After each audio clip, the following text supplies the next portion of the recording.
Hey guys, so this is a clip from CNN, which CNN, they're pretty liberal except for Scott Jennings, and they're publishing these poll results about how well Trump is doing.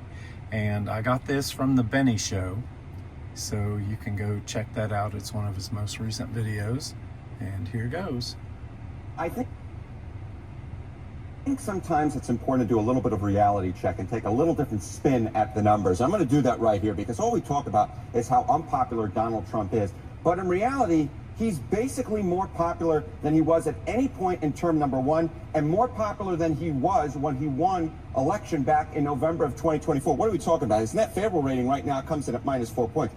Compare that to where he was when he won in November of 2024 when he was at -7 points, or March of 2017 when he was at -10 points. So when you compare Trump against himself, he's actually closer to the apex than he is to the bottom of the trough. And of course, that's so important because Donald Trump, historically speaking, has had his numbers underestimated. So I think it's very important to compare him to himself to understand he's actually more popular now than he was when he won, or certainly where he was at this point back in his first term. The bottom line is Trump is more towards the ceiling than he is towards the floor. So when you do that, it makes my knees hurt. So when you look at this compared to sort of historically, what does it tell you about the percentage of folks that think the country itself, with him at the helm, is on the right track? This, I think, is rather important because, again, if the polls have historically underestimated Donald Trump, what is a metric that might get at understanding at how popular he may actually be? So let's take a look at the percentage of the country who say that we're on the right track. It's actually a very high percentage when you compare it to some historical numbers. What are we talking about? According to Marist, 45% say that we're on the right track. That's the second highest that Marist has measured since 2009. How about NBC News? 44%. That's the highest since 2004. The bottom line is the percentage of Americans who say we're on the right track is through the roof. And if you were to compare it to when presidents have historically been reelected, of course, Trump is not constitutionally eligible to run for re-election, but I think it sort of puts it in perspective. 42% of the country says the country is on the right track when the incumbent party is re-elected. And also keep in mind, back when Kamala Harris lost and the Democrats were turned out of power, only about 27 to 28% of the country said the country is on the right track. The bottom line is right now, a much higher percentage of the country says we're on the right track. And finally, Sarah Seidner, I want to put it all in the congressional generic ballot. What about Congress? What about Congress? Because those are the folks who are up in 2026. And take a look here. The Dems versus the Republicans on the generic congressional ballot. Back in November of 2020, when Democrats won, it was +5 Democrats. Tied in November of 2022, +1 in November of 2024 when Republicans maintained control. And then you look at March of 2025. This number looks a lot more like 2022 or 2024 when Republicans won control of Congress. The bottom line is, yes, Donald Trump's approval rating is lower than compared to a lot of his predecessors, but it's higher than compared to himself. A lot of folks say the country's on the right track, and the generic congressional ballot looks a heck of a lot more like when Republicans win than when Democrats win. It will be interesting to see if any of what just happened with these leaking of the text plays into it. So she's not happy with the results being so high, so then she has to, at the end, try and throw a little smear on Donald Trump.